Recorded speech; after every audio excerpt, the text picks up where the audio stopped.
Trump says at anti-Semitism event that Jewish voters would bear some blame if he loses in November. Former President Donald Trump said Thursday that the Jewish people would be partially to blame if he loses in November, escalating his persistent campaign trail criticism of Jewish voters and insisting that Democrats hold a curse over them. I'm not going to call this as a prediction, but in my opinion, the Jewish people would have a lot to do with a loss if I'm at 40% support in the polls, Trump told Republicans in Washington at an event billed as opposing anti-Semitism. If I'm at 40, think of it, that means 60% are voting for Kamala Harris, who, in particular, is a bad Democrat. The Democrats are bad to Israel, very bad. The former president did not cite any specific polling.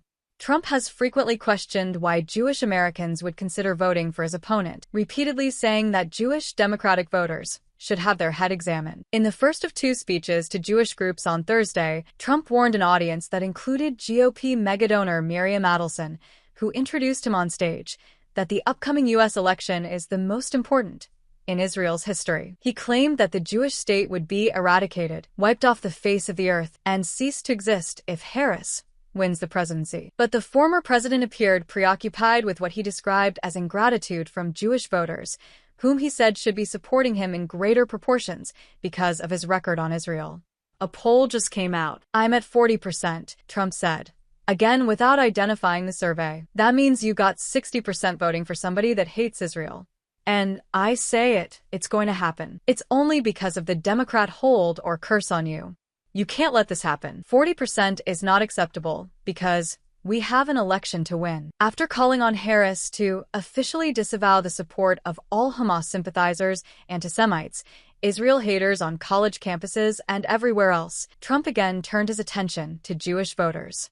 Sadly, and I have to say this, and it hurts me to say it, you're going to still vote for Democrats, and it doesn't make sense, the former president said. I say all the time that any Jewish person that votes for her, especially now, her or the Democrat Party, should have their head examined. Harris has never claimed support from any of the groups Trump mentioned. She has, in fact, come under scrutiny from some progressive Democrats and younger liberals, many of them Jewish, for her refusal to consider a pause in U.S. arms shipments to Israel, as many pro-Palestinian groups are demanding, in the midst of Israel's war in Gaza. Earlier Thursday, the Uncommitted movement, which sprung up during the Democratic primaries in opposition to the Biden administration's policy in Israel and Gaza, said it would not endorse Harris after her campaign again spurned activists pushing for a halt to U.S. military aid to Israel and an immediate ceasefire.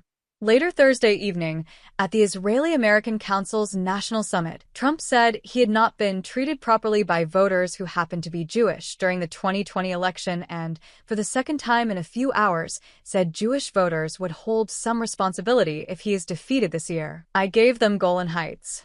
I gave them the Abraham Accords. I recognized the capital of Israel and opened the embassy in Jerusalem.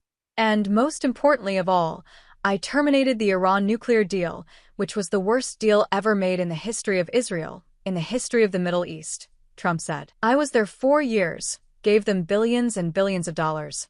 I was the best friend Israel ever had, and still in 2020, now I've done all these things, so now Jewish people have no excuse, he added, playing into an anti-Semitic trope that Jewish Americans have dual loyalties to the U.S. and to Israel. Harris's husband, Second Gentleman Doug Emhoff, is Jewish and has been an outspoken critic of anti-Semitism, especially during protests in the U.S. against Israel's actions in Gaza. Still, Trump has repeatedly cast his rival as anti-Israel and anti-Jewish. You have to defeat Kamala Harris more than any other people on earth, Trump said, addressing the Jewish voters in the audience. Israel, I believe, has to defeat her. You know that? And I've never said this before. More than any people on earth, Israel has to defeat her. He then promised to make Israel great again. Amy Spittelnick, the CEO of the Jewish Council for Public Affairs and a former aide to Democratic officials in New York, accused Trump of using a speech about anti-Semitism as an opportunity to embrace anti-Semitic tropes and attack the American Jewish community. Treating Jews and Israel as political footballs makes Jews, Israel, and all of us less safe. Dividing Jews into good and bad camps and engaging in dual loyalty tropes further normalizes anti-Semitism, Spittelnick added. This is not partisan politics.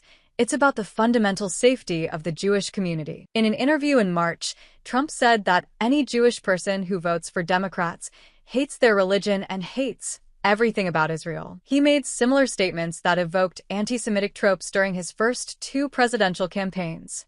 "You're not going to support me because I don't want your money. You want to control your politicians, that's fine," Trump said at the Republican Jewish Coalition in December 2015. "I'm a negotiator like you folks. We are negotiators." But Trump's open frustration with